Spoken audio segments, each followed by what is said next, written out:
Ele nunca pronunciou seu próprio nome. Ele nunca escreveu uma única palavra. Ele nunca disse mamãe nem papai. Aos 70 anos, Ray Whittaker caminha entre nós como uma presença muda, uma figura que se assemelha mais a um mito rural do que a um ser humano concreto. Mas ele existe. Ele grita quando se olha diretamente nos olhos dele.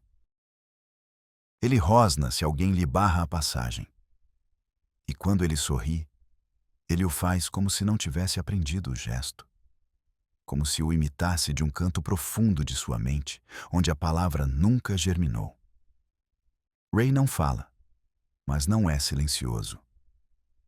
O mundo dele tem outra língua. Uma que não se pronuncia, que não se ensina, que não pode ser traduzida facilmente. É a linguagem do sangue, do corpo, da repetição. É a consequência de uma história familiar que nunca se ramificou, que se dobrou sobre si mesma até formar um círculo fechado, perfeito e amaldiçoado. Eu sou Burgo, e este é o México proibido. Se você está aqui, é porque quer entender além do óbvio. Porque você sabe que por trás de cada vida quebrada há um sistema que a permitiu, um contexto que a perpetuou e um silêncio que a escondeu. Assine o canal, pois hoje vamos mergulhar em uma história que você nunca esquecerá. Ray nasceu em Odd, uma pequena vila isolada nas montanhas da Virgínia Ocidental. Odd significa estranho, incomum. Um nome cruelmente apropriado para o lugar onde tudo começou. Lá não há hospitais, nem especialistas, nem redes de apoio. Apenas estradas de terra, casas em ruínas e famílias que viveram geração após geração sem sair desse perímetro invisível. A família Whittaker era uma delas. E ela era diferente desde o início. Enquanto outras árvores genealógicas crescem com ramos diversos, a deles se fechou como uma cobra que morde a própria cauda. Seu pai, John Moore e Guy Tucker, e sua mãe, Gracie e Hennig Taker, eram primos em primeiro grau. Isso não foi um acidente, nem um tabu transgredido. Na família deles, casar entre primos era quase uma norma. Mas isso não foi o mais extremo. Os pais de John e Gracie, ou seja, os avós de Ray, eram irmãos gêmeos idênticos. Henry e John Whittaker compartilhavam não apenas o sobrenome, mas praticamente o mesmo DNA. E como se isso não bastasse, a mãe de Gracie também era prima do marido dela. Assim, cada camada da árvore reforçava o mesmo código genético, repetidamente, como se alguém tivesse bloqueado a opção de variar. A nível genético, isso tem um nome: expressão autossômica recessiva. Traços que normalmente dormem nas profundezas do DNA, problemas neurológicos, deformações, mutações, ativam-se quando ambos os pais transmitem a mesma cópia defeituosa. E se isso se repete por gerações, o resultado não é apenas previsível, mas inevitável. Ray foi um desses resultados. Mas não é só isso. Não é uma estatística médica. É um ser humano complexo, imprevisível, fragmentado. É o espelho quebrado de uma herança que ninguém escolheu. Quando criança, Ray não recebeu nenhum diagnóstico. Ele também não foi levado ao médico. Nenhuma terapia, nem uma avaliação psicológica. Era simplesmente assim. Ele se movia de forma brusca. Ele não falava. Ele não respondia ao seu nome. Às vezes, ele lançava objetos. Outras vezes, ele ficava completamente imóvel, olhando um ponto fixo por horas. Sua família não o escondia, mas também não o compreendia. Eles não sabiam o que fazer com ele. E em Odd, não havia ninguém a quem perguntar. A escola local o rejeitou com amabilidade e uma nota manuscrita. Não temos os recursos para cuidar dele. Assim, Ray cresceu dentro de sua casa, dentro de sua família, dentro de si mesmo. Ele nunca aprendeu a ler nem a escrever. Ele não reconhecia nem os números nem as cores. Mas ele reagia ao som das panelas na cozinha. Ele sabia quando havia comida. Ele sabia quem era sua irmã mais velha, embora nunca tenha dito o nome dela. Ele gostava de tocar as coisas várias vezes, como se o mundo só fizesse sentido quando suas mãos pudessem confirmá-lo. Ele pegava uma xícara, colocava-a sobre a mesa, levantava-a, virava-a, depositava-a, e ele repetia. Não de maneira compulsiva, mas como alguém que tenta compreender algo essencial que lhe escapa. Os médicos que o viram décadas depois, pois Ray não pisou em uma clínica antes dos 60 anos, suspeitaram de um autismo não verbal severo. Nível 3. O mais alto do espectro. Mas já era tarde demais para intervir. Sua mente havia se formado em um ambiente sem linguagem, sem estimulação, sem janelas para o mundo exterior. Era como se seu cérebro tivesse decidido se desenvolver em sua própria direção, como um rio que abre caminho sem mapa. Apesar de tudo, Ray nunca foi violento sem motivo. Quando ele rosnava ou empurrava alguém, ele o fazia para marcar um limite. Quando ele se retirava para um canto e tapava os ouvidos, era porque o mundo lhe era insuportável. Ele não gritava por raiva. Ele gritava porque não tinha outra forma de dizer, já chega. Ele não imitava as emoções. Ele as vivia.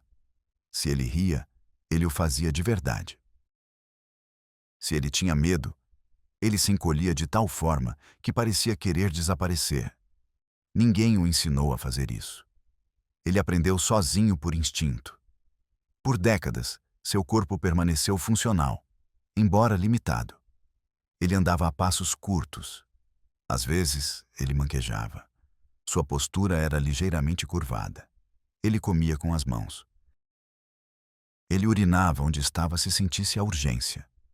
Não por provocação, mas porque seu corpo não obedecia às normas sociais, mas às urgências fisiológicas. E, no entanto, ele sobrevivia, dia após dia, ano após ano, como se sua própria existência fosse uma forma de resistência. Uma vez, um novo vizinho tentou se aproximar dele. Ele lhe ofereceu uma maçã. Ray o olhou, rosnou suavemente e deu um passo para trás. Mas ele não foi embora. Ele permaneceu a observar. No dia seguinte, o vizinho voltou. Desta vez, ele trouxe uma bola de borracha. Ele a deixou no chão e se afastou.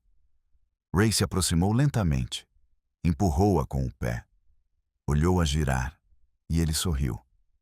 Ele não disse nada. Ele não correu para abraçar. Mas em sua linguagem silenciosa, isso foi um obrigado. Foi uma das raras vezes em que alguém de fora de sua família conseguiu estabelecer um contato. Não amizade, não laço convencional. Apenas uma interação simples, pura, sem expectativas. Ray não sabia brincar. Tudo nele era autêntico, bruto, direto. E isso, talvez, é o que mais dói. Perceber que neste homem que muitos chamavam de animal, havia mais honestidade emocional do que em boa parte do mundo que o observava sem compreender. Na próxima parte, vamos entrar no coração desta família que o cuidou ou o isolou durante décadas. Veremos como é viver com alguém como Ray. Que limites eles ultrapassaram, que decisões tomaram e que segredos ainda guardam. A casa onde Ray Whittaker viveu toda a sua vida não tem número, nem placa, nem campainha. Ela fica a cerca de 20 minutos do caminho pavimentado mais próximo e é acessada por um caminho de terra que desaparece entre árvores retorcidas e arbustos densos. A varanda está inclinada para o lado, como se suportasse há décadas o peso do tempo e dos segredos. As janelas estão cobertas por cortinas desbotadas. Lá fora, há uma cadeira quebrada, 2 baldes enferrujados e um cão velho que mal se mexe. Esta casa não foi projetada para receber visitas. Foi construída para trancar o que o mundo não queria ver. Ali viveram, pelo menos, 7 membros da família Whittaker por mais de uma década. Irmãos, primos, tios, mas todos com o mesmo sangue, literalmente. Nenhum deles terminou a escola. Alguns sabiam ler pela metade. Outros, nem isso. Não havia televisão na sala de estar até bem nos anos 90. O único telefone era de discagem e quase nunca funcionava. Mas o mais marcante não era a precariedade, mas a forma como se organizavam em torno de Ray. Como se sua existência ditasse as regras.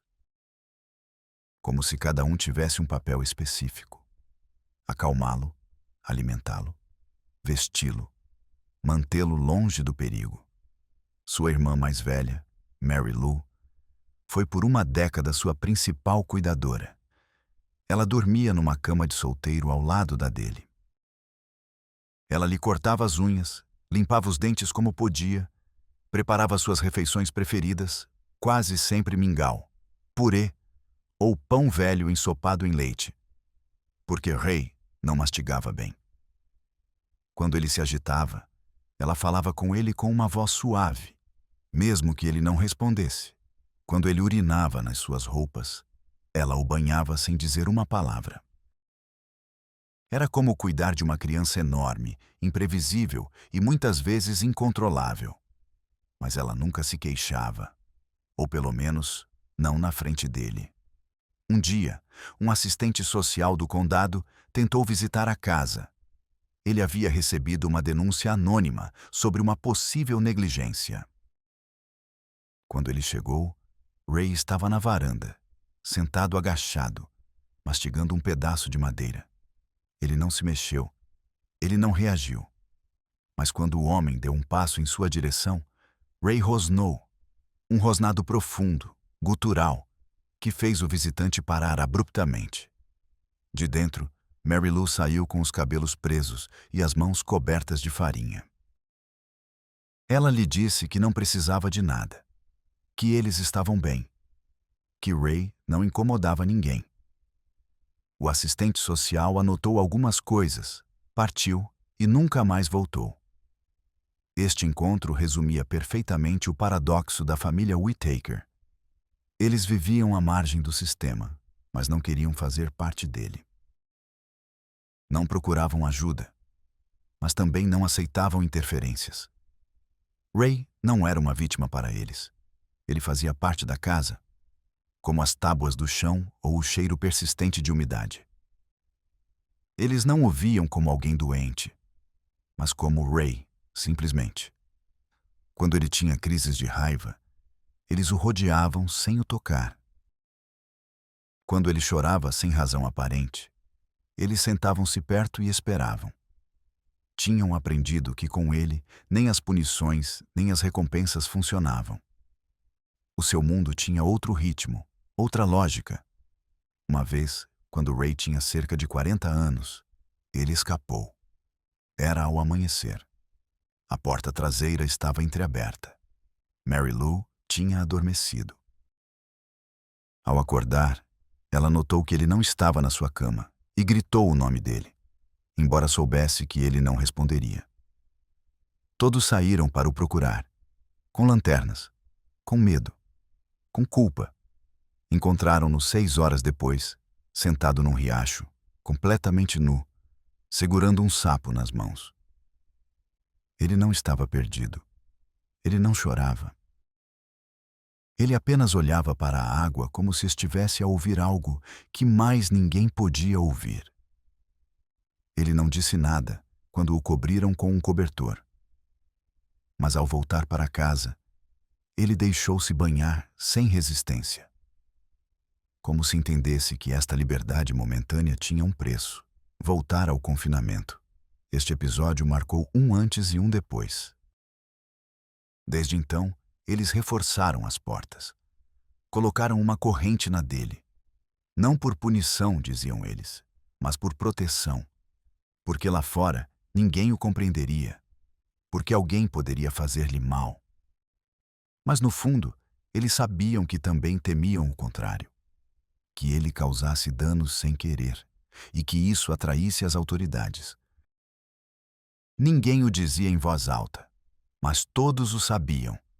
Ray era um risco que eles amavam, um risco que eles nunca abandonariam. Ao longo dos anos, os primeiros rumores começaram a chegar. Alguém, um fotógrafo em Mateo, um curioso com um canal no YouTube, tinha ouvido falar do homem que grita e queria vê-lo. Eles chegavam sem permissão, com câmaras escondidas, com a desculpa de entregar comida ou pedir direções. Alguns tiravam fotos de longe. Outros, mais audaciosos, tentavam filmá-lo. A família começou a recusar qualquer veículo desconhecido. Uma vez, Ray viu uma lente aparecer pela vedação e atirou uma pedra. Ele não errou.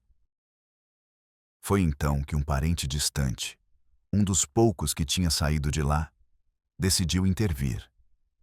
Ele chamava-se Daniel e tinha estudado biologia numa faculdade comunitária. Ele não vivia com os Kuitaker, mas visitava-os de vez em quando. Ele decidiu que, se o mundo ia ver Ray, pelo menos devia fazê-lo com respeito. Ele contactou um documentarista independente e juntos eles gravaram as primeiras imagens formais de Ray, com o consentimento de Mary Lou. Não havia roteiro, nem entrevistas, nem música triste. Apenas imagens. Ray a andar no jardim. Ray a morder uma corda. Ray a olhar para uma mosca a pousar no seu joelho durante 3 minutos sem se mover. O vídeo tornou-se viral. Ninguém esperava. De repente, milhares de pessoas comentavam. Alguns com compaixão, outros com morbidez, outros com repulsa. Debates ocorreriam sobre genética, sobre saúde mental, sobre ética. Perguntava-se se a família o explorava, se eles tiravam proveito da sua imagem. Se Ray entendia o que estava a acontecer. A resposta era clara? Não. Ray não sabia o que era a internet. Ele não sabia que milhões o observavam. Ele não sabia que havia pessoas debatendo sua humanidade de sofás em cidades que ele nunca visitaria. Em casa, tudo permanecia igual. A cozinha com seu fogão enferrujado. O banheiro sem água quente. O rádio debateria com interferências.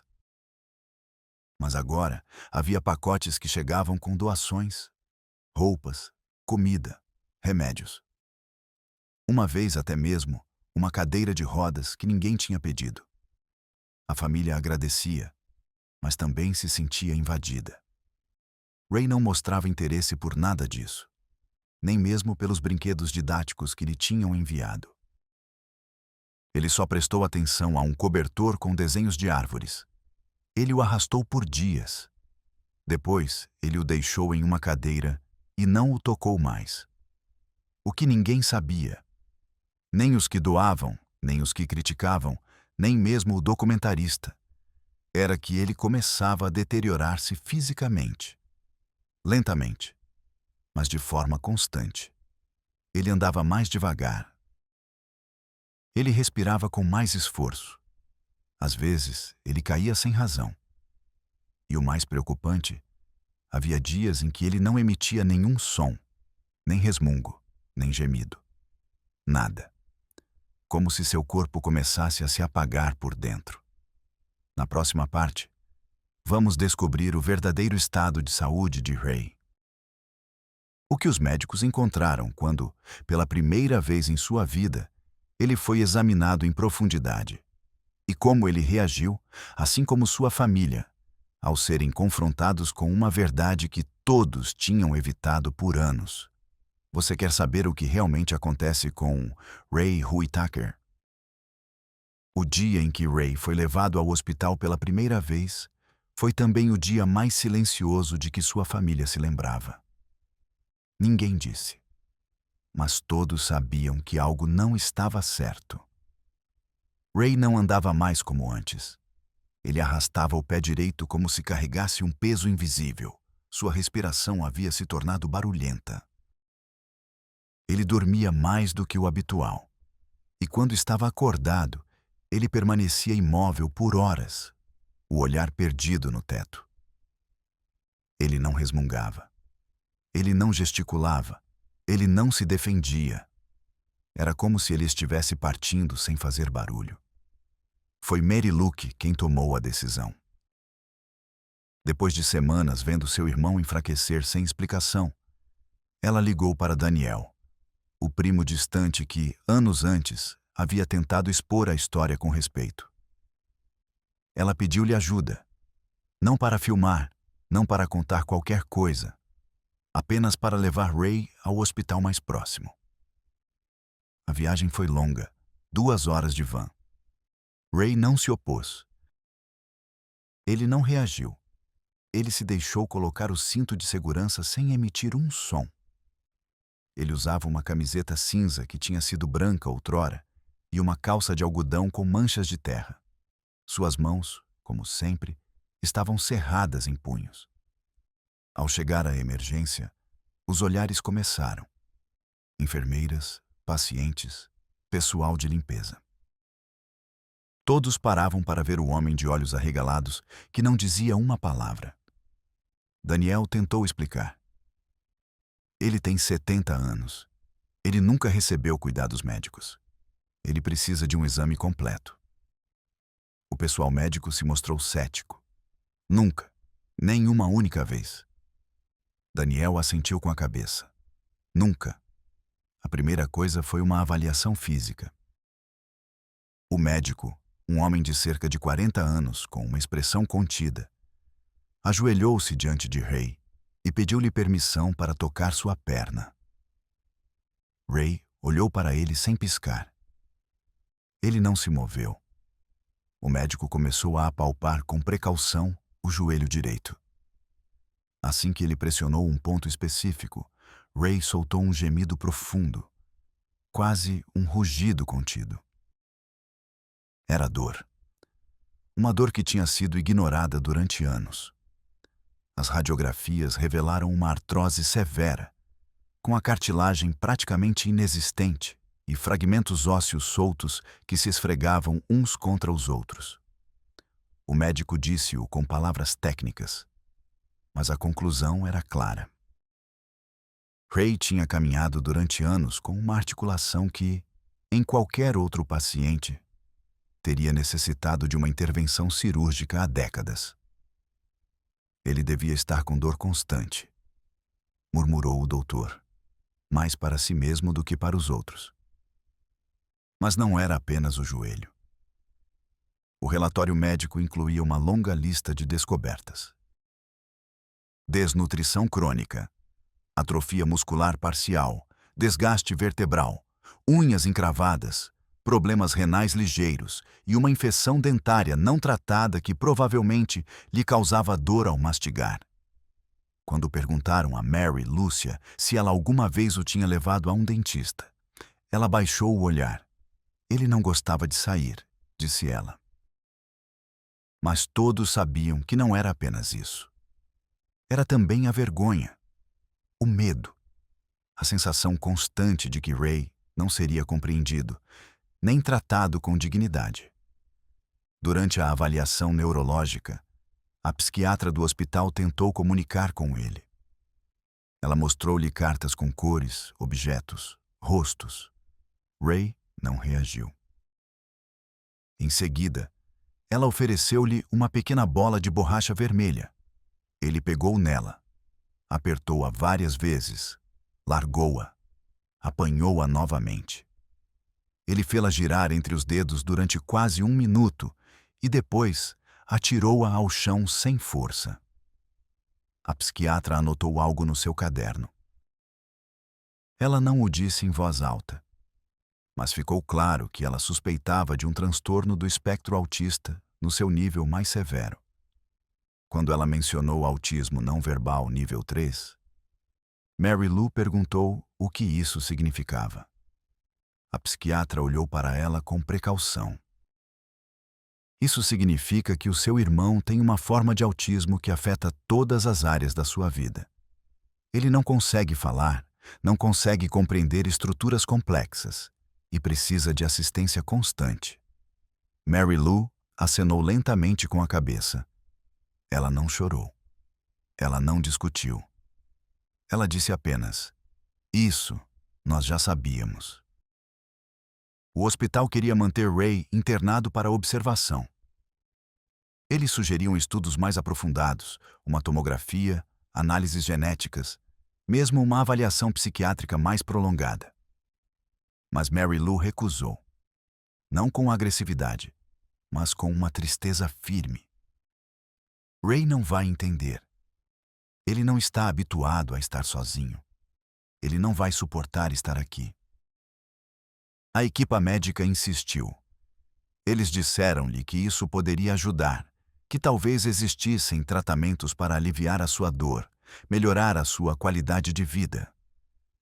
Mas Mary Lou já tinha tomado uma decisão. Ray voltaria para casa naquela mesma noite. Daniel tentou servir de mediador. Ele pediu-lhes para pelo menos aceitarem uma consulta mensal. Ele propôs uma visita médica ao domicílio. Ele ofereceu si mesmo para pagar os medicamentos com as doações recebidas, desde que o vídeo se tinha tornado público. Mas o hospital especificou que, sem um acompanhamento adequado, eles não podiam garantir melhorias. Ray precisava de mais do que uma pílula. Ele precisava de reabilitação, de estrutura, de estabilidade e, sobretudo, de uma rede de apoio que a sua família não podia mais oferecer sozinha. Naquela noite, de volta a Ad, o silêncio na carrinha era tão espesso que doía. Ray tinha adormecido, com a cabeça inclinada no ombro. Mary Lou cobria-o com uma velha manta. Daniel conduzia com as mãos estendidas no volante.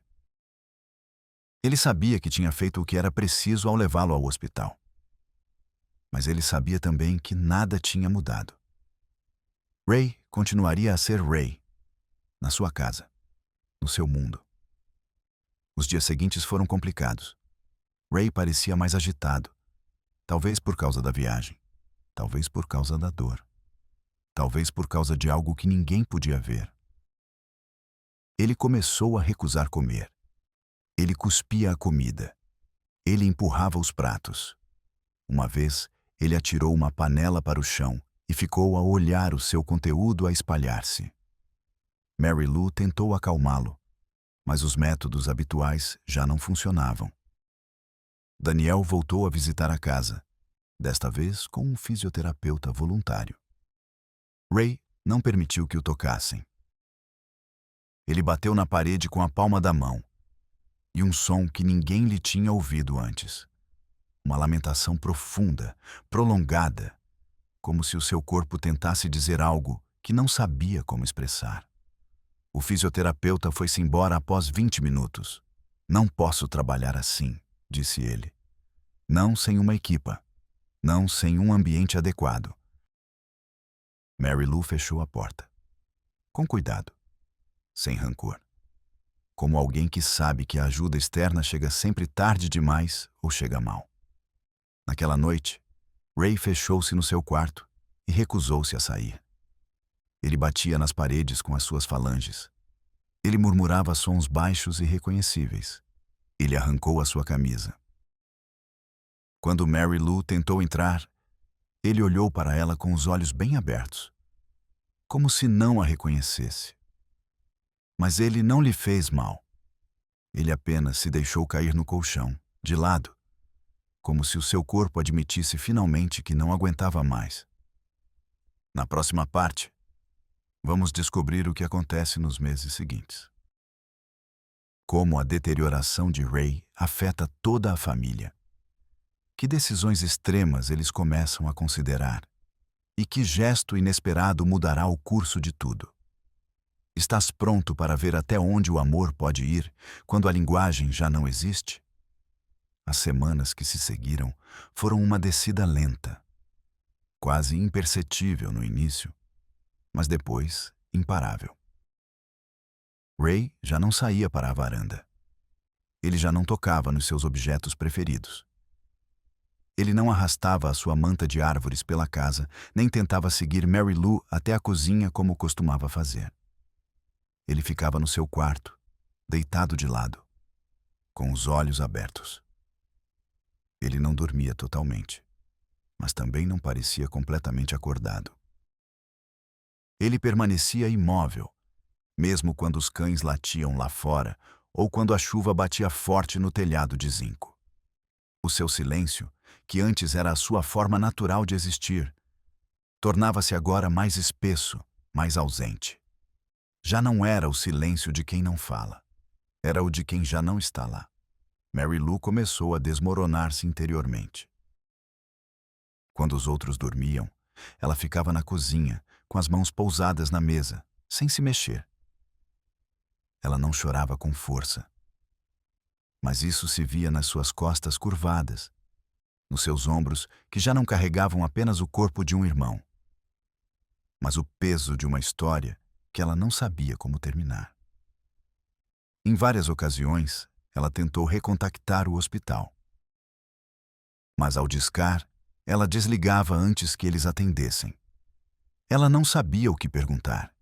Ela não sabia como explicar que o que eles precisavam não cabia numa receita nem numa consulta médica. Uma noite, Ray fez algo que não fazia desde que era criança. Ele se levantou no meio da noite, saiu do seu quarto, caminhou até a cozinha e sentou-se no chão. Ele não disse nada. Ele não emitiu nenhum som. Ele simplesmente ficou lá, olhando fixamente para uma rachadura na parede.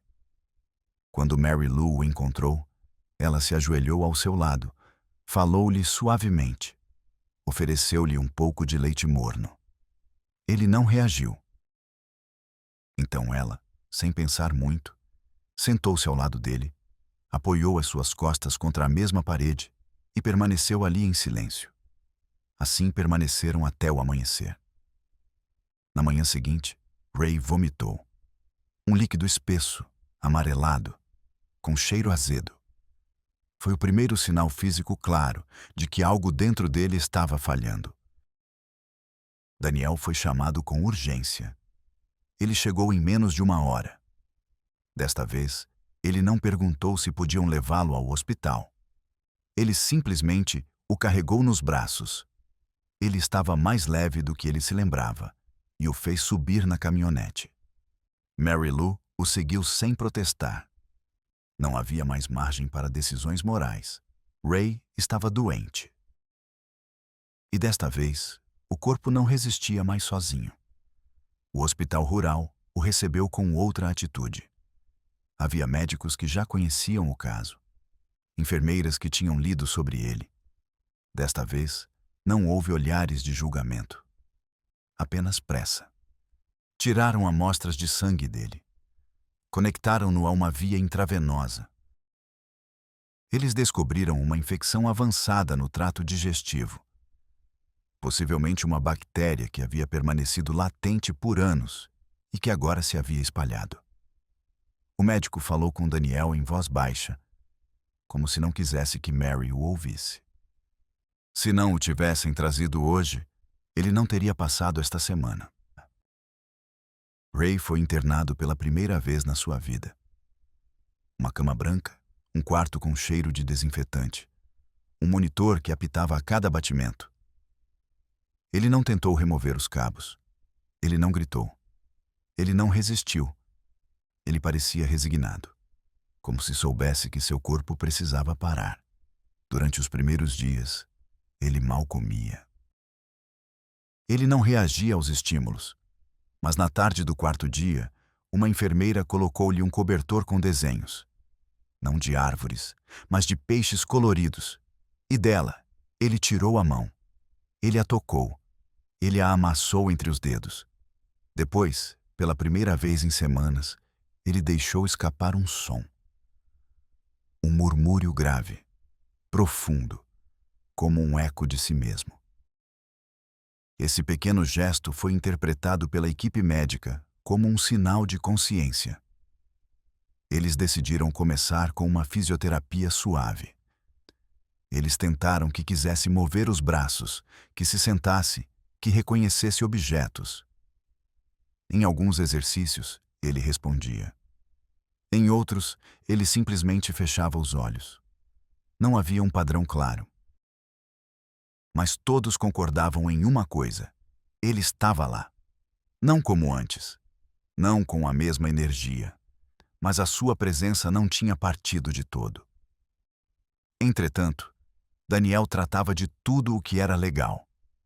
Ele geriu para que fosse formalmente registrado no sistema de saúde do Estado. Ele solicitou ajuda para pessoas com deficiências graves. Ele iniciou diligências para que recebesse uma pensão básica. Mariluz resistia no início. Ela dizia que Ray não precisava de nada além da sua casa, da sua família, da sua rotina. Mas depois, ao vê-lo tão fraco, ela aceitou que algo tinha de mudar. O hospital propôs uma alternativa: transferi-lo para um centro de cuidados paliativos, onde poderia receber cuidados médicos constantes, sem perder de todo o seu ambiente familiar. Havia um local a 2 horas de distância, no meio das montanhas, onde aceitavam casos como o dele. Quartos privados, pessoal qualificado, terapia ocupacional, visitas ilimitadas. Isso parecia ideal. Mas a transferência implicava uma decisão difícil: tirar Ray da casa onde ele tinha vivido 70 anos. Mariluz passou 10 dias inteiros a pensar nisso. Ela andava na varanda, no jardim, na cozinha. Ela aproximava-se do quarto de Ray. Observava-o dormir e depois partia sem dizer nada. Finalmente, uma tarde, ela perguntou diretamente a Daniel: acreditas que ele estaria melhor lá do que aqui? Daniel não respondeu com palavras. Ele apenas a olhou com os olhos cheios de uma compaixão contida. E isso bastou. Na noite anterior à transferência, Mariluz preparou o prato favorito de Ray, pão de milho com leite quente. Ela serviu-o na mesma tigela de sempre. Ele olhou para ele, tocou-o e empurrou-o para o centro da mesa. Depois estendeu a mão para ela. Um gesto simples, sutil. Mas em Ray era uma declaração, não de amor, não de adeus, mas de compreensão. No dia seguinte, a viagem foi silenciosa. Ray foi deitado numa maca, coberto com o cobertor de peixes. Mariluz acompanhou-o sentada ao seu lado. Daniel conduziu. Não houve lágrimas. Não houve palavras. Apenas o som do motor e o ranger ocasional das rodas na gravilha. Quando chegaram ao centro, foram recebidos por uma jovem enfermeira com voz suave e olhar firme. Ela chamou Ray pelo seu nome. Ela baixou-se à sua altura. Ela mostrou-lhe um objeto brilhante, um pequeno espelho. Ray olhou para ele, depois olhou para a enfermeira e, por um segundo, a sua expressão mudou. Não era um sorriso. Era algo mais útil. Um ligeiro relaxamento do rosto, como se aceitasse finalmente que estava onde precisava de estar. Na próxima e última parte, vamos descobrir como Ray enfrenta esta nova etapa. Que sinais inesperados ele começará a dar? E que pergunta, tão humana quanto inevitável, que ecoará mesmo depois do fim? Quem era realmente Ray Whittaker? O centro onde Ray foi admitido não parecia um hospital. Havia árvores à volta, pássaros que cantavam a toda a hora do dia e um silêncio que não era clínico, mas natural.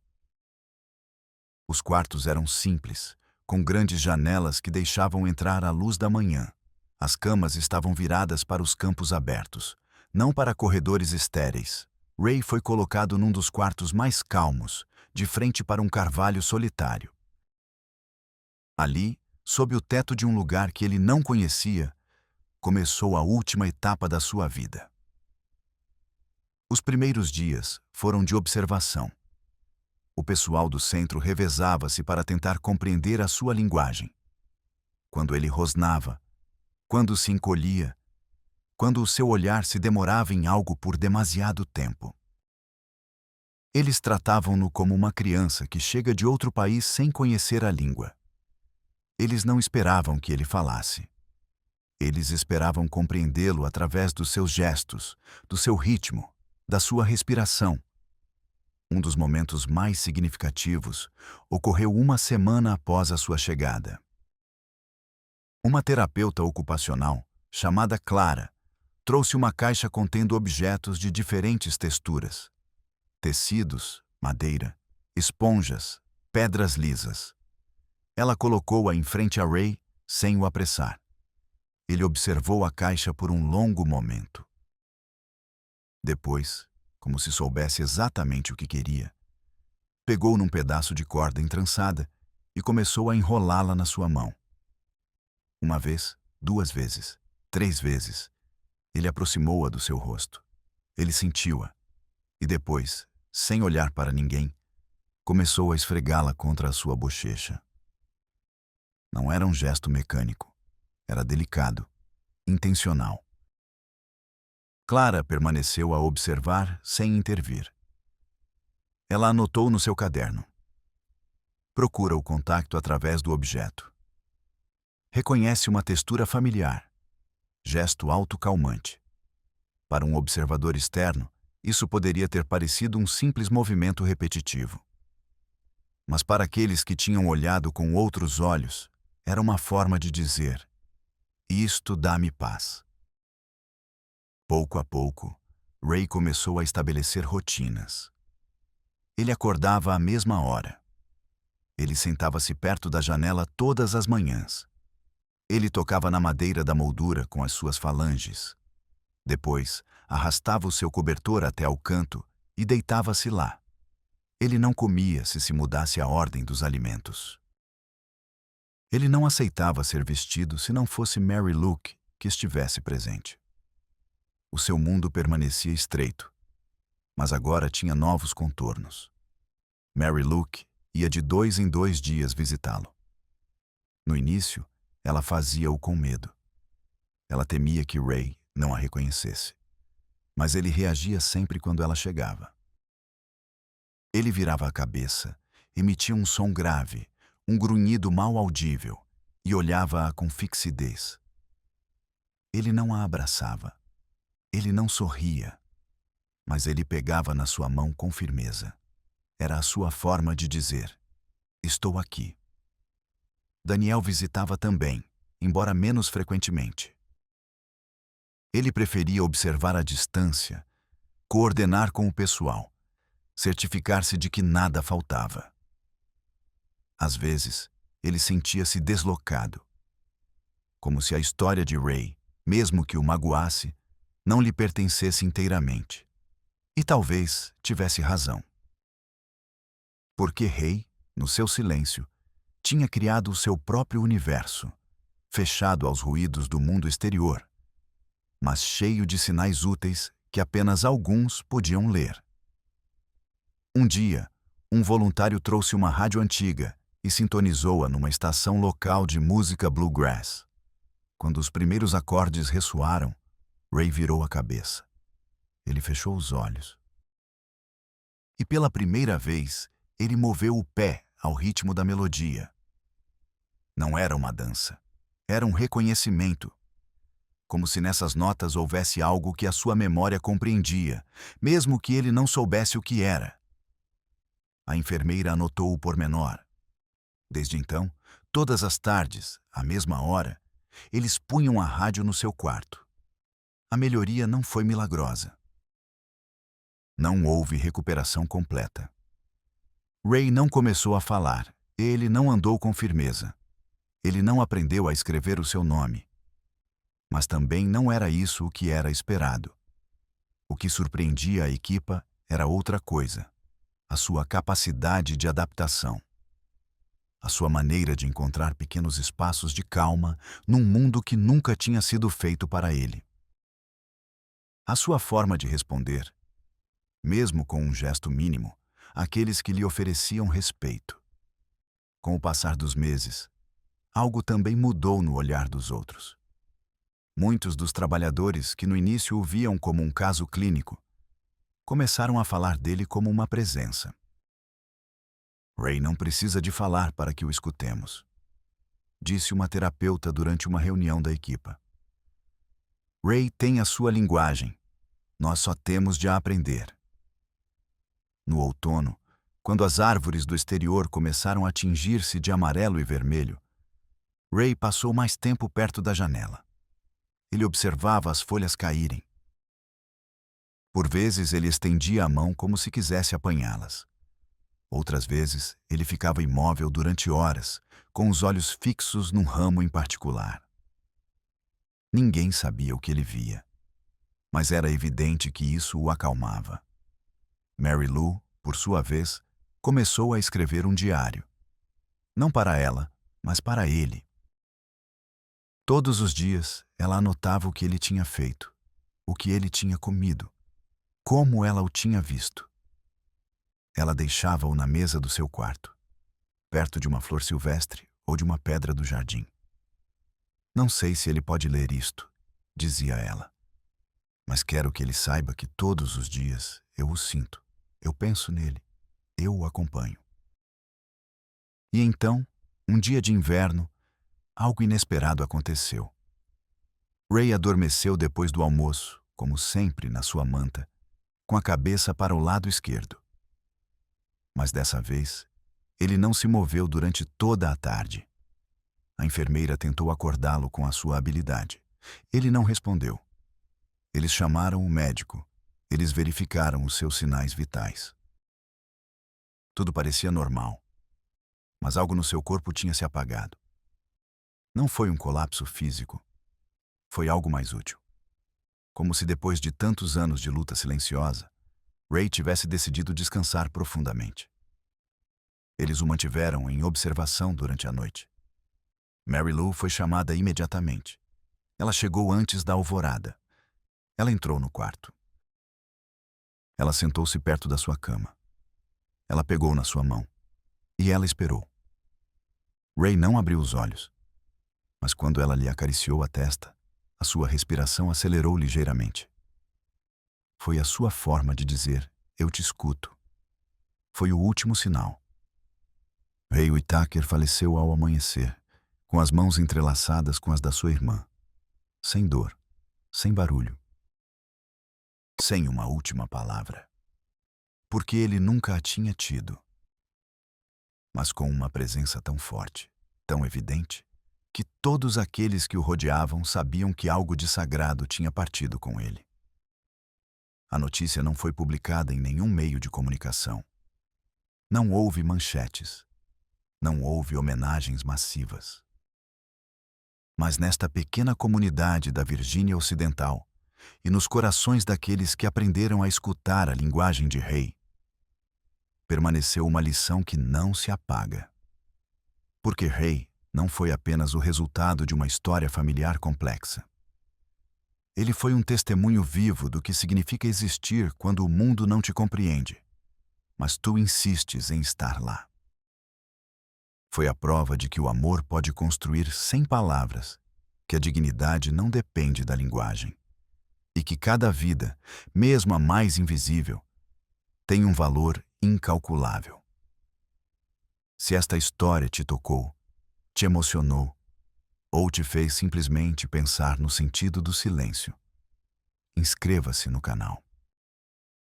Aqui partilhamos histórias que outros preferem esquecer, porque acreditamos que o proibido nem sempre é perigoso.